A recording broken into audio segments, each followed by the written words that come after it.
Hey, what's going on, everybody? Welcome to MC2MC. It's your dude Spurb. Oh, Tom. Hey, man, and we got a couple things to talk about. It was a historic week. Yeah, it was a historic week. Hip hop. I feel like I witnessed history for sure. I feel like I witnessed that like Beatles level legendary concert. I'm glad it was live streamed. I'm glad that was live streamed. Yeah, man. Amazon Prime had it. Twitch had it. And apparently it was in the IMAX theaters in Knoxville. Yeah, totally missed that. I wish it was in Nashville. Totally weird that they chose Knoxville over Nashville. No hate to Knoxville people. Just saying. Just strange. A little strange. But so many IMAX theaters here, but it's fine. It's okay. not mad. Shouts out to all my UT peeps. Yeah. You know what I'm saying? Doing a thing, getting y'all education. And of course we're talking about the Kanye / Drake. Yeah, man. Free Hoover concert that happened. Free Hoover benefit. Yeah. Concert, man. There's a couple things I want to talk about. Kanye came out looking like a Bayou tourist. Yeah, it looked like he was getting ready to go Go mudding. go on a little fan boat, show people around, show them some gators and stuff out there, man. Welcome to the swamps. He had the swamp boots on. Crawdads. Is that like the new Yeezy swamp boots? Yeah. The swamp boots, the Yeezy swamp boots? Yeah.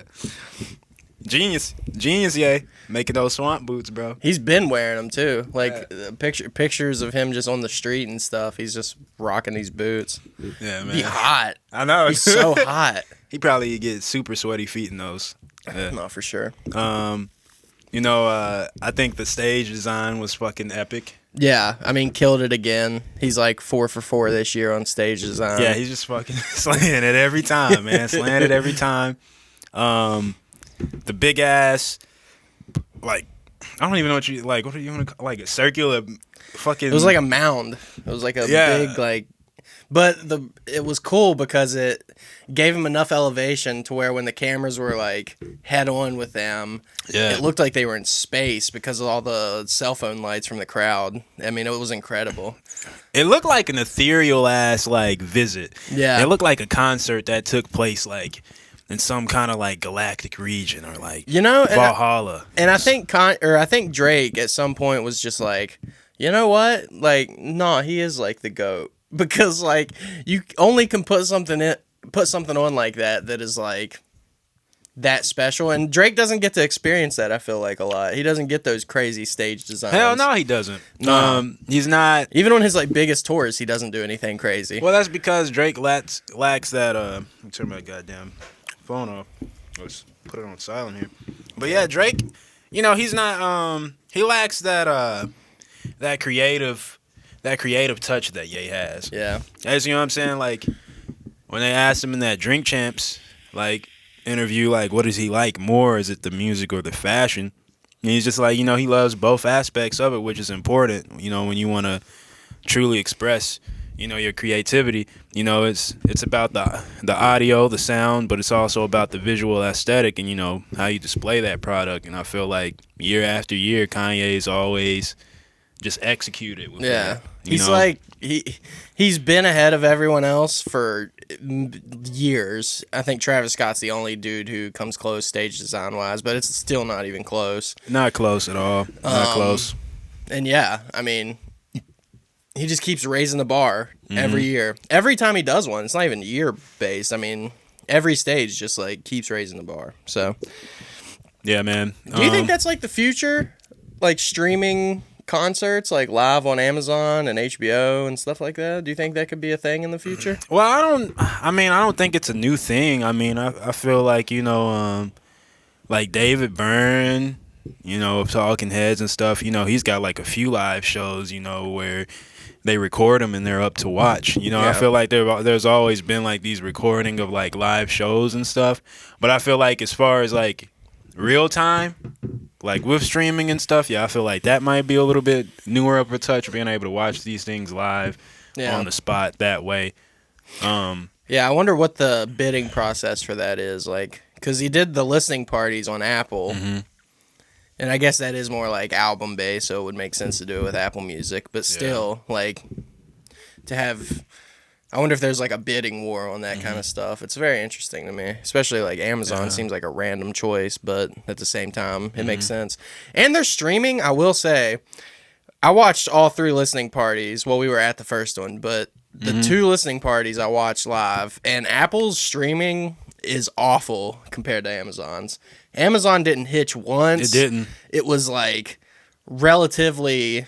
It was great. Yeah, it was smooth. It didn't hitch or there wasn't any buffering or anything like that. Very smooth. Maybe there was like one time where maybe like for like a second or something. Yeah. But other than that, man, it was Compared nice to quality. Apple to where we couldn't even watch it. It was man. Like, yeah. It was nice quality. You know what I'm saying? Nice sound. And they did it with IMAX cameras, so obviously it's going to look insane. Yeah, so. bro, that shit it was epic, man. Like a moment was made. Proud of Kanye, proud of Drake, man. You know what I'm saying? Finally, they settled their beef or whatever. If it was a real or a fake one, who fucking knows? But, you know, it's settled. They did it. Drake gave Kanye his flowers a little bit with the quote. I should have had it ready, but generally it's just like giving him his flowers, which was nice. Very nice. Yeah, man. You know, I think, bro, I think that's important, man. I think, you know, a lot of people needed to see that, especially the Ye stands and the Drake stands, man, because it's like it's 2 totally different worlds. But you know, I feel like there should be a respect on both sides, and you know, I'm glad Drake gave Ye the flowers, and you know, we already knew. I mean, Drake's been giving Ye his flowers, man. He was just a little angry with Ye this past few years, but I mean, once again, I always say this quote. Drake always like you go look this up. Like 10 years ago, Drake's like, "Yo, man, without 808 and Heartbreak, there would be no Drake." Yeah. And I mean, it's hard to tell how much of it is real and how much of it is just for album sales, which doesn't surprise me at all. Ye's been doing that since 50 Cent. So, I mean, he's drumming up controversy forever. So, it wouldn't surprise me. Ye came out with all the classics, too.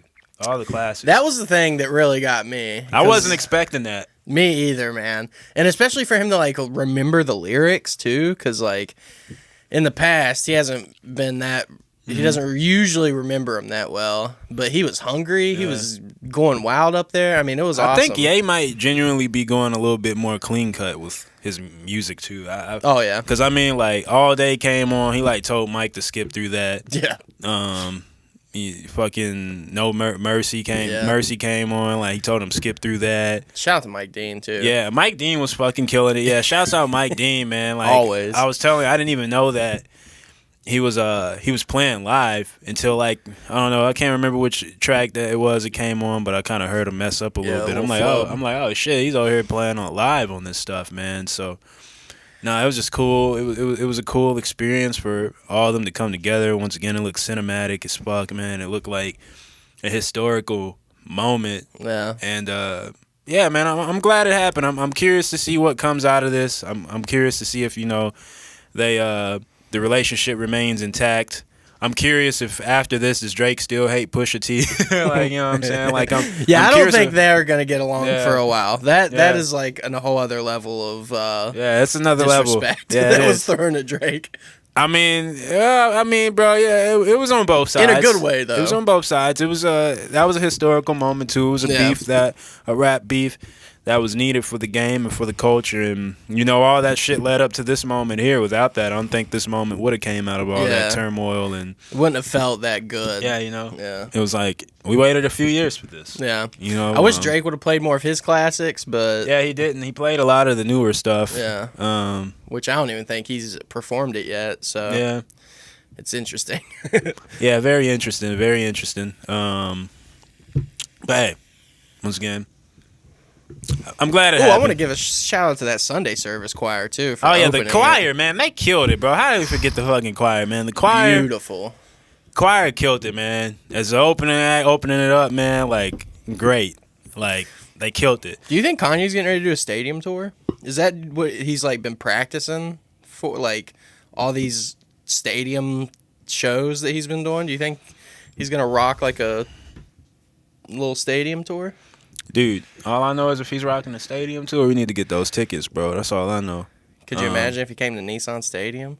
That'd be yeah, I'd be glad. I mean, I'd be happy to see them there or Bridgestone. I mean, yeah. Honestly, Yeah, bro, that would be so epic, man, if he just came through and, just did like a stadium tour, bro. I'm definitely there. I'll grind up, get whatever fucking money I need Yeah. for that shit.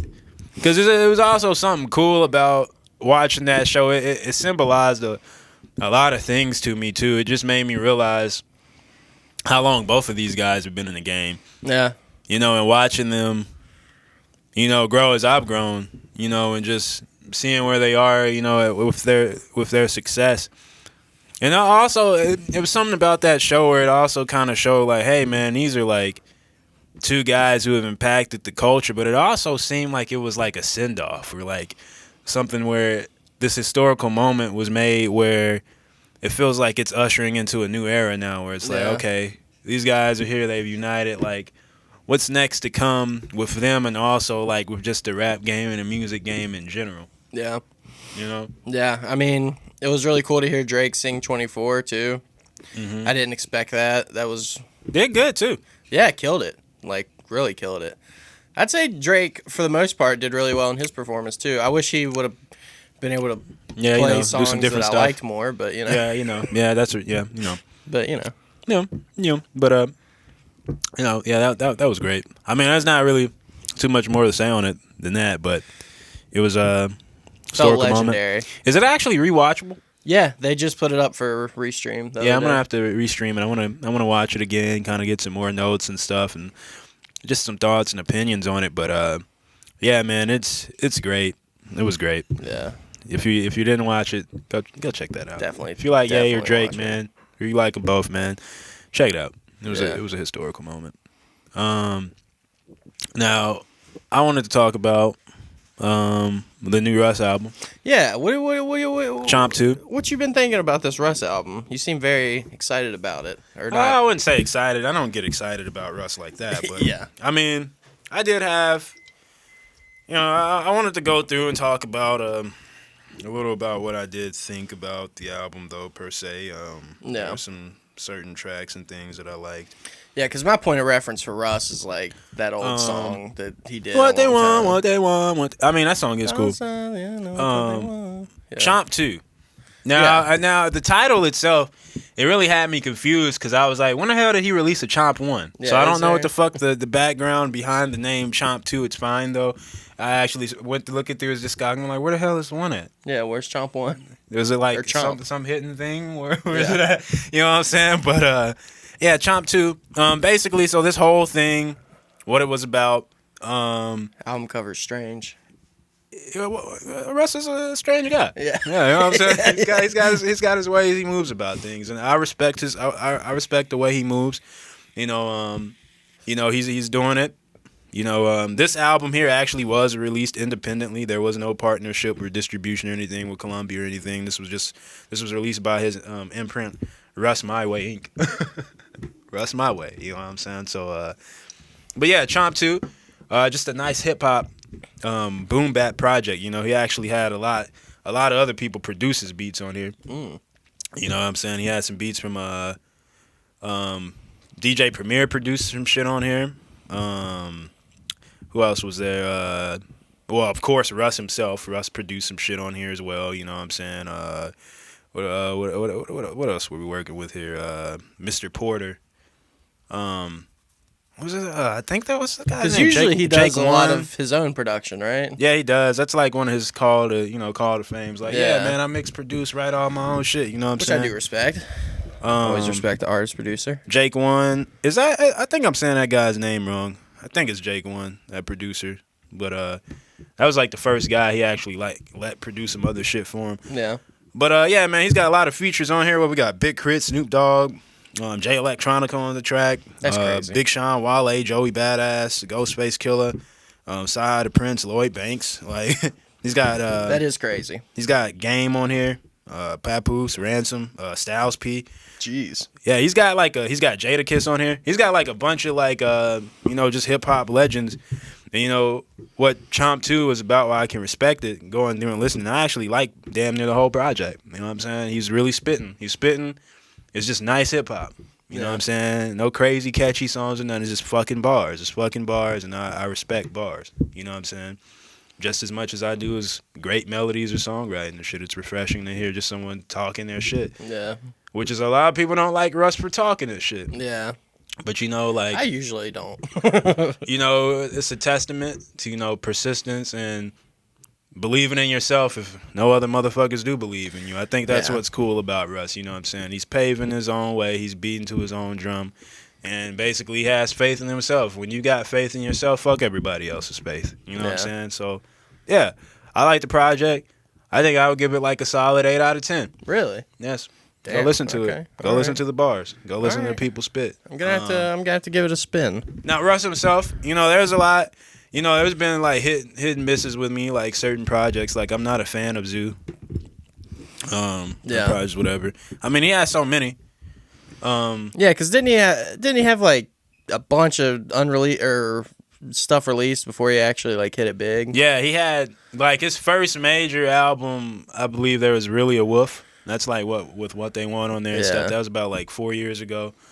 And I like certain tracks off of there and stuff. I think what's impressive about Russ is the fact that, with this project here, especially, like it's released indie by him. And, I was going through his Twitter and he was basically saying, with this Chomp 2 project, it wasn't about numbers or hits or anything like that. He just wanted to like genuinely make a project where it was just hip hop, spitting bars and like just keeping it true to what the culture was really about, which I can respect. And, a lot of the guys that he got on the album, he was like, he got a bunch of these guys just through either like DMs or like shooting text to people. Damn. You know what I'm saying? So I think that's another testament to show that like, no, people actually do fuck with Russ. Like these legends and shit fuck with him. Like, it's respectable enough to hop on his record. Yeah. Whether he paid him or whatever it is, maybe he got some free verses, whatever it is. But the thing was, he was able to get these legends on here. I mean, that's a pretty big list, too. I mean, you don't see Big Crit on a lot of stuff. And Big Crit needs to get his flowers, because Big Crit. Yeah, Big Crit's dope. Big Crit's the shit. Yeah, he's fucking fire. But yeah, I would say, those are my general thoughts on Chomp 2, man. If y'all want to hear some bars, man, hear some other legends, you know what I'm saying, talking their shit and stuff, man, check out the project, man. I fuck with it. Yeah. Good shit, Russ. I'm going to take a listen to it after. Oh, man, might as well. Man. There's not really much new music out anyway, so. Yeah, so yeah, that's kind of how I'm feeling on that. That was one of the main things I did want to talk about. Was that Russ record? Yeah. I did want to give a special shout out to Playboy Carti for making it number 9 on the Pitchfork Top 50 Albums of 2021. Yeah, that's right. Yeah, a whole lot of it. And I think Tyler made number 2 or 3. 3. He made number 3. So that's kind of crazy. I mean, bro, a whole lot of red. It's a great album, bro. Like you know what I'm saying? Like the more we listen to it, the more I'm just like, God, this is like a classic. It's a great album. It's great. Like, pretty much from start to finish. Originally, I think it was like I liked like 18 out of the 24 tracks, and eventually it turned to like 20 or 21 out of the 24. Yeah. It's just a great. Would you move it up? I think project. You gave it like a 7 originally. Nah, I didn't. I gave it like an 8. 7 or 8? Yeah, I gave it an 8, I believe. All right. Nah, I would. I mean, probably at this point. I mean, if I like damn near the whole album, it's almost a 10. I'm not gonna say it's a 10 because I don't like the whole album. Yeah. There's like a few songs I didn't, but like I said, I like 20 or 21 out of the 24. So yeah, it's about a 9, I'd say at this point. Yeah. Just straight through. I think it's like a lot of the tracks are like straight to the point. There's like this crazy raw energy. So cool about all the tracks, and I'm glad to see that Pitchfork and they fuck with it and they rate it that high. I do feel like it's a really great album. I feel like what he was going for, like that punk type of aesthetic, like in this hip hop kind of way, this new age hip hop way. And like just the aesthetic and the branding of this phase he's going in. I'm excited to see what he does with his next shit. Is he going to keep riding this kind of like punk, rock, rap kind of wave, or like what I'm saying? I think he's going to be rocking with this for a minute. Yeah. Although I could totally see him come out and be like a completely different thing. I think it is going to have that like punk edge to it though. I think he's on that for a sec. Because I mean, even Die Lit was kind of the beginning of it. Mm-hmm. So yeah, Die Lit, man. Die Lit's great. Yeah. You do hear like certain songs and fragments of this whole lot of red sound in Die Lit. Yeah, definitely. It's a lot more heavier and the project. Definitely want to give a special shout out to Tyler too for making it all the way to number 3. That's kind of crazy. Yeah, that's great. I mean, I'm proud of Tyler, man. I know I was talking the other day, man, just to watch his journey. You know, man, from the Odd Future days, man, Wolfgang Kill 'Em All, bro. Like, you know, to where he is now. Yeah. You know, like, as a kid in high school, man, like, being in, like, 10th grade, 9th grade, like, 14, 15, listening to the Odd Future shit, you know, I fucked with it. And, you know, eventually I grew out of it because, you know, a lot of the shit they were saying is, like, fucking completely absurd. But, like... yeah. But you know, as being in high school, it was perfect for that. Yeah, it was perfect for that time. I don't think anyone I don't think anyone will understand unless you were in high school when that stuff came out. Yeah, it was like a dope ass raw energy. Yeah. Just of like these kids. You know what I'm saying? And just to watch him, you know, grow from, you know, those Goblin and those Bastard days, man, to like where he is now, man, from like everything from like Flower Boy up to this point where he got a lot more musical. And I think it's like another testament, bro. I love guys like that because I feel like Tyler was an underdog. You know what I'm saying? I fuck with underdogs always over the fucking other guys. Cause it's like, especially being like banned from countries. Yeah. And it's like when you got to pave your own way, bro, and make your own sound, bro, that shit's hard to do, bro. And it's like, you know what I'm saying? When you're trying to pioneer some shit, there's just certain other shit that you're going to have to go through than the people who are just being sheep and following whatever else the fuck everybody else is doing. Yeah. And that's my main thing. If somebody's doing something, I don't want to do what the fuck you're doing. Yeah. I'm here to be the best me I can be. You know, I'm not trying to compete with nobody. True. If you're doing this, I'm going to do what you're not doing, and I'm going to kill that because I'm here to be in my own lane. So it's like, I like when guys do something like that. You know, he put the work in. Even in high school, I think I could realize just because even those albums are a little absurd and they're a little over the top, but they're still very musical. They are. And like he would put these like string arrangements in and like horns and like all this stuff that I could tell like, oh, this dude's like musical as hell. I like his drums. So he's got these goofy like tacky ass, wonky ass, dirty drums that just thick. Like fit what the fuck he makes, and I like it. And, you know, he's put it's the work Tyler in. If you hear his production. He's become a better composer, arranger. You know, he's practiced his keys over the years, and he's just got better. And it's just a testament. I think he has that. I think one of the qualities that I think he gets from Kanye a lot is really knowing how to use a feature. Like most people when they get Lil Wayne on something, it's just like, okay, this is a Lil Wayne feature. But if Tyler has Lil Wayne on it, you know it's going to be like God tier. Yeah. Like, and he still uses all. Well, you got. That's that thing I was talking to you about the other day when I was talking about Michael Jackson and Prince, and I was like, I favor Prince over Michael Jackson just for the fact that Prince was truly able to express himself as a creative. I know you were saying Michael Jackson was a producer too, but he's only producing when he has good people in a room around him like Quincy Jones and people who can have the skill level to get out what he has in his head. Yeah. Prince didn't need that. Yeah. He could sit in the room by himself and make whatever the fuck he wanted, and that's why I think he's more talented than Michael. Yeah, I think I would like Prince more if I listened to him more. And that's that thing. That's why like a person like Tyler and Ye, these guys, they're artist producers. When you're an artist producer, you're going to always win over a producer or an artist. Because you have the skill level to do both things. You can make your own songs, or you can produce shit for other artists and put yourself in different kind of rooms. Yeah. So when you have that full accessibility and that extension of your creativity, you're going to always be able to flesh out what you want. So I think that's important. And that's why he's able to get people like Lil Uzi and like Playboy Cardi on his tracks and shit, because he's a producer as well. Yeah. When these other people get Lil Wayne and shit on there, they're just artists. Yeah. Like, they don't know how to guide and get exactly what they want out of some shit because they don't come from that background. They don't have that skill to get that. So, you know, it's just levels to the shit. There's levels. You know what I'm saying? Artists, producers always win. It's just what it is. When you look at the top people in the game, when you look at like the Ye's and Pharrells and like Timbos and shit like that, what are they? They're artist producers. True. They can make their own shit and they can produce for other people. Yeah. So that's the code to the game. That's how you win the game. You know what I'm saying? Learn to produce. Learn how to run a DAW. Yeah. I think it's, even if you're not the best at it, you know, that's why I agree with, like, Robert Kiyosaki. You know, if anybody's read, like, Rich Dad, Poor Dad, where it's, you know, he talks about in a chapter where when it comes to jobs and things like that, just, you know, infiltrate, educate, and then evacuate. So, you know, when you're going to these jobs and things, man, get in there to, like, learn something.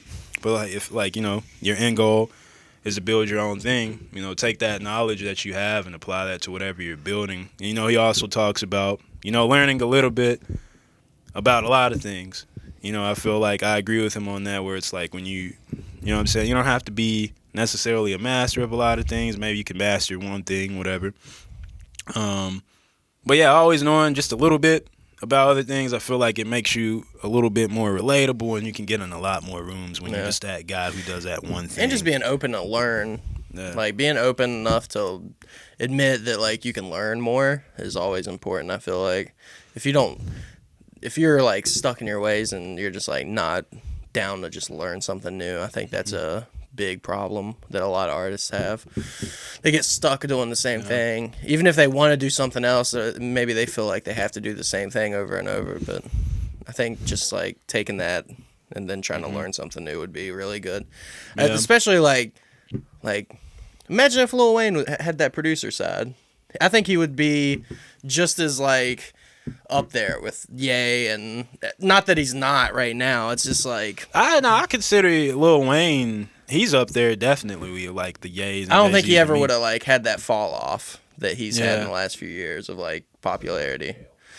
Well, I mean, he was selling more records in jail than he was selling out of jail. So I mean, so I think. It was with Cash Money, the Carter 5 issue. Yeah, the Carter 5 issue definitely didn't help. Yeah. But if the Carter 5 would have came out and it would have been revolutionary, like, it just was too late. It was I feel too like late. It got pushed back way too long. Yeah, for that sound at the time, if it would have got released when it was supposed to, I think it would have hit a little harder. It would have hit a little harder, yeah, for the time. But by the time it came out, it sounded like a little past its point. Yeah. Yeah. Yeah, no one really cared. It was just too much hype, too long, didn't hit. I feel like the same thing happened with Uzi's Eternal Take too. I was literally just getting ready to say that. Yeah. Like, you know, it all the hype and shit, but the album really should have came out back in like 2018 or something. You know what I'm saying? It came out 2020. So it was just like time. And I like past. Eternal Take too, but it definitely sounds like about 2 years older than it was released. Yeah, you know, maybe it would have hit a little harder if it came out when it was supposed to at the time. Yeah, still hard though. Still hard. Yeah, I fuck with it. I fuck with Eternal Take. I fuck with the second section the most. I can't remember the section names of the album. There's like 3-4 different sections, but there's like Celebration Station, songs like that, and like Chrome Hearts and shit. Which Chief Keef killed that beat, fucking producing that beat. Fucking shouts out Chief Keef. I still love You Better Move. You Better Move. Yeah, You Better Move's nice too. You know, there's a lot of that beat is insane. Nice tracks and shit, bro. But yeah, man, that's kind of how I feel with that whole thing. Just kind of wrapping it up with like Tyler and shit, man. There's just that certain level. You know what I'm saying? There's levels to it, bro. There's levels to it. You know what I'm saying? If you want to be in this music shit, bro, you gotta learn as many skills and things as you can, bro, so you can be around longer. So, yeah, I definitely think people who just look at surface level stuff at the beginning of his career, I don't think anyone would have been able to predict that he would be where he is right now. I feel his anger, bro. I feel his anger when he had that you know what I'm saying, that interview with Hot 97. There was an anger, and you know, he was talking this shit because it's like there's plenty of people I don't think believe Tyler was going to be where he was just based off of his previous music. There's a shit ton of people who didn't believe Tyler would be where he is right now. Yeah. So, you know, it's cool to see him get there and be like, you know what, fuck y'all, I'm here, I'm talking my shit. Got my Grammy now and shit, bro. Like, got my toes out. I was doing the Bastard Goblin shit. Now I'm over here composing and like making fucking orchestral works and shit. Yeah, I'm doing it all. Like, fuck y'all. You know what I'm saying? Let me talk my shit. Amazing visuals too, and his performances on like the Grammys and the AMAs a few weeks ago, they're incredible. It's next level. So like, yeah, he's gonna be a legend. He is a legend. Yeah, no, I'll give Tyler that legend status. He's I think from a lot of the artists I listened to like as a kid, like growing up to now, I think he has like a higher level of relevancy than he's had the most staying power. Honestly, like actually, he's bigger than ever. Like I wouldn't. I mean, even me, a huge Tyler fan, I would have expected him to still stay kind of niche, but no, like he's like mainstream. Like my mom knows who Tyler is. Like I don't even think it's like. It's like, yeah, he's going mainstream, bro, but he's going mainstream just doing him. I don't think he like really ever changed. That's what I'm saying. I mean, like No, with Flower like, Boy and shit like that, I think he made these records that are like a little bit more accessible, but like, nah, he didn't really like. Nah, the music's even if you still listen to like, weird. yeah, it's still weird. If you listen to like Flower Boy, Igor and shit, like the tracks are still weird. It's not any, but it's like, so good, it's undeniable. it's not any means like close to like a traditional like pop standard format tracks or anything like that. No, he's still making his own shit, and I think it's that's still what's Tyler cool. to the core. He's like, I think he's like proof that like, nah, bro, fuck that pop format shit and all that. I don't have to follow those rules. I'm just gonna do me, and then it's dope. It's good. It's good. You know what I'm saying? Yeah. Which is like cool about the new age too. I think that's what makes him successful in this new age that we're in, with just like technology and exposure. You know what I'm saying? You can build these fan bases and shit. You know what I'm saying? There's like an authenticity to it. That's what's cool about it. Yeah. You know, which I don't know how I would have fared in another era. So yeah, who knows? that's the only thing. But yeah, man, good shit, Tyler. Yeah. Glad to hear you number 3 on there. Playboy Cardi number 9. Yeah. Doing the same. Fuck yeah. Where are you at with it? I think I'm ready. I don't think I have anything else I want to talk about. I think I'm good. Yep. Yeah. That's where we at? I think that's where we're at. All right, then. I like these shorter episodes. A little more concise. Yeah, man. I think those are kind of some of the key things of the week. So, yeah, man, I guess we'll wrap it up for this week's episode. It's your dude, Spurb. Oh, Tom. And we'll catch y'all on next week's episode. Peace.